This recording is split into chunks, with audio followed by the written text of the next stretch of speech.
Bienvenidos. Creadas por el constituyente de 1917 para resolver los conflictos laborales, las juntas de conciliación y arbitraje podrían desaparecer para dar paso a un sistema de impartición de justicia transparente y más efectivo. Y es que el Ejecutivo Federal envió al Congreso un paquete de reformas legales y constitucionales para que sean juzgados y tribunales especializados los que resuelvan las diferencias entre patrones y trabajadores. Hoy vamos a echar un vistazo a la historia de casi un siglo de las juntas de conciliación y arbitraje, y un magistrado de circuito con más de 20 años de experiencia nos dará su opinión sobre la necesidad de judicializar los asuntos laborales. Soy Verónica González, bienvenidos a Escuela Judicial.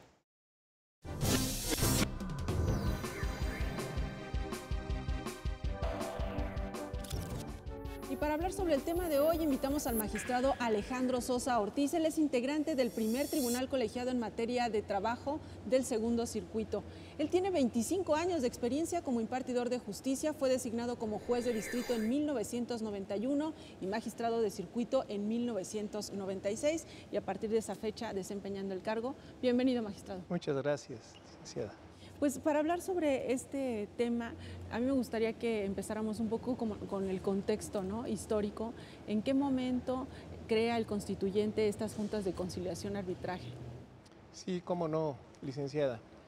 Estas juntas, en efecto, fueron creadas en la Constitución de 1917 y tienen algunos antecedentes en algunos estados de la República: Aguascalientes, Jalisco, Yucatán, Veracruz, en donde tenían pocos años de estar funcionando ya estas juntas de conciliación y arbitraje. Un constituyente, José Natividad Macías, había estudiado la legislación además de otros países como Bélgica, los Estados Unidos, Nueva Zelanda, Inglaterra, y también traía la idea de que la justicia laboral se abordara, se resolviera no a través de la jurisdicción ordinaria, a través de un juez, sino a través de un órgano tripartito conformado por la representación de obreros y patrones, y como presidente de ese órgano, pues un representante del gobierno. Ya venían estas ideas de esta manera, y él fue el que insistió mucho en que no se dejara la legislación ordinaria. En efecto, había algunos motivos para creer que en ese entonces pues, no era favorable a los trabajadores una administración de justicia laboral por parte de jueces. ¿Por qué? Porque los conflictos laborales se resolvían, los pocos conflictos individuales se resolvían a través del derecho civil, muy rigurista, en donde las partes son iguales, en donde pues, es de estricto derecho, y se decía, además de que había desconfianza con los jueces, que la justicia era muy lenta, que estaban corrompidos, que no se iba a hacer realmente una justicia social a la que estaba llamada el conflicto laboral. Se dijo además pues, de que las juntas tendrían que tener además otras facultades, como sería el fijar el salario mínimo, el tener participación en el reparto de utilidades, y que realmente la resolución de los conflictos colectivos, las huelgas, pues no era pertinente dejarlo a un juez, que porque tenían que tener la opinión de las partes involucradas, el representante del patrón, el representante del trabajador, para dictar y resolver el conflicto pues de la mejor manera posible y viendo la realidad de cada empresa. Se decía también que la mejor forma de solucionar los conflictos laborales era la conciliación, y que esto pues no era propio de un juzgador civil, de un juzgador en la vía ordinaria, y que por lo tanto pues estas ideas, que al parecer habían funcionado bien en otras latitudes y que ya estaban incorporadas en algunos estados, era necesario incorporar esta figura de las juntas de conciliación y arbitraje, conformadas por representantes de los dos sectores, obrero, patronal, y un representante del gobierno presidiendo a estas juntas. Magistrado, por esto que usted menciona, por esta idea de que quizás en ese momento era muy lento el sistema de justicia, es que se deja fuera del Poder Judicial la resolución de los conflictos laborales, ¿o había otras razones? Pues estas razones que les comento, una legislación laboral muy incipiente que realmente se regía todavía por los parámetros del derecho civil y apenas eran incipientes esta justicia social que vemos reflejada a través de todos los principios incorporados al artículo 123, en donde hay una vocación manifiesta de tutela hacia la parte más débil, que es el trabajador, ¿no? Entonces dijo, esto no lo puede resolver un juez, entonces vamos a que caso por caso pues vaya viendo todas estas situaciones y vayan formándose criterios para que no sea la justicia ordinaria, digamos, que es muy lenta, que es costosa, que tiene fama de estar corrompida, la que vuelva a fallar nuevamente en contra de los trabajadores. Vamos a hacer una pausa, magistrado, y de regreso, ahora ya con este contexto, con la idea para qué se creó, vamos a ver si en los hechos se cumplieron estos objetivos. ¿Cómo no, Liz? Vamos a la pausa y de regreso también le tenemos un resumen de las actividades académicas más destacadas del Instituto de la Judicatura Federal, así que no se vaya, regresamos con más. Regresamos.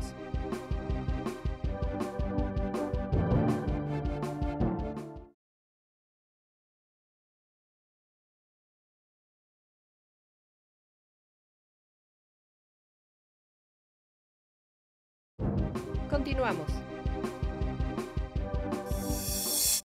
Antes de retomar nuestra charla con el magistrado Alejandro Sosa Ortiz, echemos un vistazo a las actividades académicas de la Escuela Judicial.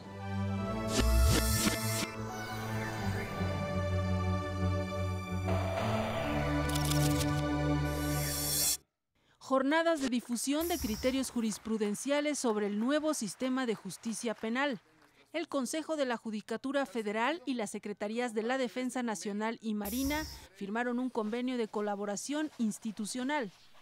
El objetivo es difundir los criterios jurídicos relacionados con la participación de las Fuerzas Armadas en tareas de seguridad pública. El ministro presidente Luis María Aguilar Morales destacó la importancia de sumar esfuerzos para consolidar el nuevo sistema de justicia penal. Lo que quiere nuestro pueblo es la tranquilidad en las calles y cero impunidad en las sedes judiciales y ministeriales. Lo que quiere decir es eficacia en el combate a la delincuencia con pleno respeto a los derechos por parte de cualquiera de sus autoridades. Las jornadas se realizaron durante una semana en las instalaciones de la Escuela Judicial con la participación de 60 mandos operativos de las Fuerzas Armadas. Programa de actualización en el nuevo sistema de justicia penal federal. Magistrados de tribunales unitarios de circuito, habilitados como tribunales de alzada dentro del sistema penal acusatorio, recibieron capacitación en esta materia. El curso concluyó este viernes 26 de agosto. Estamos de regreso conversando con el magistrado Sosa Ortiz sobre este tema de las juntas locales de conciliación y arbitraje locales y federales. Ya nos explicaba usted cuál fue el momento en que se crean y cómo es que queda fuera de los poderes judiciales. En su experiencia, ahora coméntenos cómo es que se ha ido dando toda esta historia de casi 100 años de las juntas. ¿Sí se han cumplido los objetivos del constituyente? Mire, en un principio se consideró, incluso por criterio de la Suprema Corte de Justicia de la Nación, que las juntas eran únicamente competentes para resolver conflictos colectivos y que incluso no se les consideró en un principio como verdaderos tribunales porque no podían hacer cumplir coactivamente sus laudos. Esta concepción cambió en 1924 con motivo de un asunto que resolvió la Suprema Corte de Justicia y estimó desde entonces que ya podrían resolver también conflictos individuales y colectivos, y de que eran verdaderos tribunales que dictaban resolvían los asuntos, dictaban el derecho. Y se cuestionó que si eran tribunales especiales, que si iban en contra del artículo 13 constitucional. Ese aspecto también lo resolvió la Suprema Corte de Justicia y dijo que no eran tribunales especiales, que estaban perfectamente legitimados para resolver conflictos, tanto individuales como colectivos. A partir de entonces, pues se crearon y siguieron funcionando las juntas locales en los gobiernos de los estados, y la Junta Federal, teniendo una Junta Federal en cada estado y 30 o 40 juntas federales en el Distrito Federal. La verdad de las cosas es que ya a esta distancia de casi 100 años, en que el constituyente previó que esto era la solución a la justicia laboral para hacerla más expedita, más justa. La verdad es que no se ha cumplido con este propósito. Empecemos por la forma de integración. Se dice que pues, están representantes tanto de los obreros como de los patrones. La verdad de las cosas es que tal representación pues dista mucho de ser auténtica. En realidad, para nadie es un secreto que nuestros sindicatos, tanto de obreros como patronales, pues tienen la tendencia hacia el corporativismo, y que sus representantes que envían a las juntas, que son seleccionados y que para integrar las juntas, muchas veces más que representar al sector de la clase que dice representar, representan los intereses cupulares de los que detentan el poder en el sindicato. Esa es la realidad. Muchos de ellos no son auténticos trabajadores, tampoco son auténticos patrones. La ley establece cómo deben ser elegidos y presume que a través de esta regulación se va a hacer una elección democrática. La verdad es que esto no funciona, los padrones son inflados, la ley establece que se deben certificar por parte del inspector del trabajo que realmente los patrones sean auténticos, pero esto nunca se hace, y realmente esta representación va en perjuicio de los verdaderos trabajadores, de los sindicatos independientes, porque a los que se les privilegian estos espacios es a los sindicatos que están incorporados al Congreso del Trabajo. Entonces, pues es una en los hechos no se ha... lucha ahí de fuerzas, ¿no? Entonces, realmente, como veremos más adelante, empezando por ahí, no ostentan esa representación que tuvo en mente el constituyente. Y hay otro punto muy importante para los trabajadores, sobre todo, tienen un conflicto y quieren que se resuelva pronto, ¿no? Claro. Y esta idea ya nos comentaba usted de dejar fuera al Poder Judicial, que si era lento, y no vino a resolver con las juntas, porque hoy en día los conflictos laborales duran años. Así es. Reciente declaración con motivo precisamente de la iniciativa de la presidenta de la Junta Especial del Local de Conciliación y Arbitraje de la ciudad, ahora Ciudad de México, refiere que en promedio tardan 3 años y medio. A esto hay que agregarle la eventual interposición de la demanda de amparo, que casi siempre le interpone la parte perdidosa, patrón o trabajador. Se lleva ahí otros 6 meses, 8 meses, ponga usted, y si no hay diversos amparos, y después hay que añadirle el tiempo de la ejecución del laudo.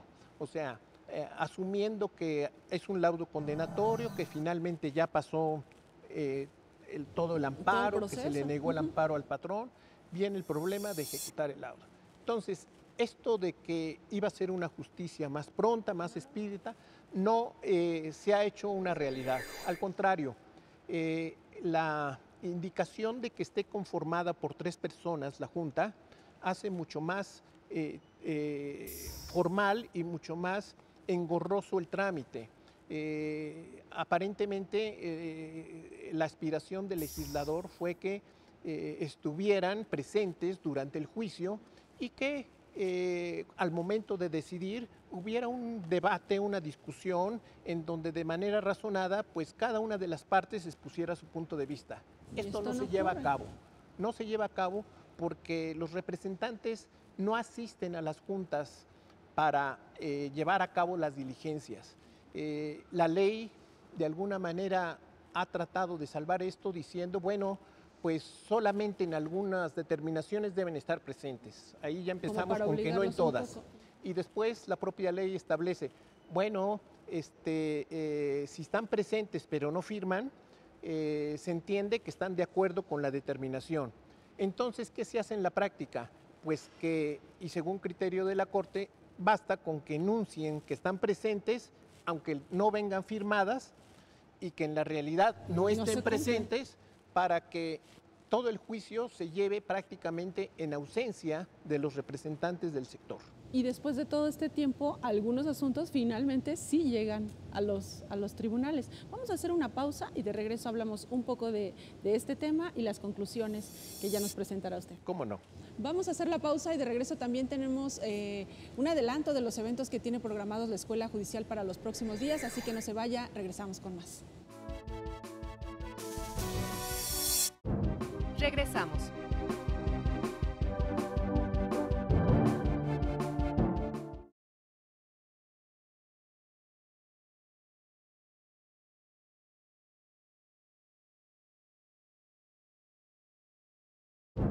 Continuamos. Veamos qué eventos tiene programados la Escuela Judicial para los próximos días y regresamos con las conclusiones del tema de hoy, la justicia laboral y nuestra entrevista con el magistrado Alejandro Sosa Ortiz.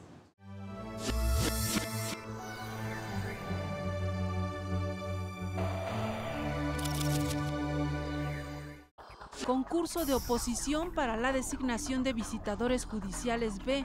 A los aspirantes que fueron admitidos les informamos que el examen escrito se realizará el viernes 5 de septiembre en el edificio sede del Instituto de la Judicatura Federal. Conferencia: la contribución de los sistemas internacionales de derechos humanos a la protección judicial de los derechos sociales. El doctor Christian Curtis impartirá la cátedra el 1 de septiembre a las 17 horas en el auditorio del edificio de las Flores del Poder Judicial de la Federación, ubicado en Periférico Sur, número 2321. Para asistir es necesario registrarse en www.ijf.cjf.gov.mx. Primer Encuentro Nacional de Magistrados y Jueces Federales sobre buenas prácticas para la impartición de justicia. El evento se llevará a cabo en el edificio sede del Instituto de la Judicatura Federal los días 3, 4, 7 y 8 de noviembre. Los interesados deben registrarse vía electrónica en la página web de la Escuela Judicial. Ya estamos en la parte final del programa conversando con el magistrado Sosa Ortiz.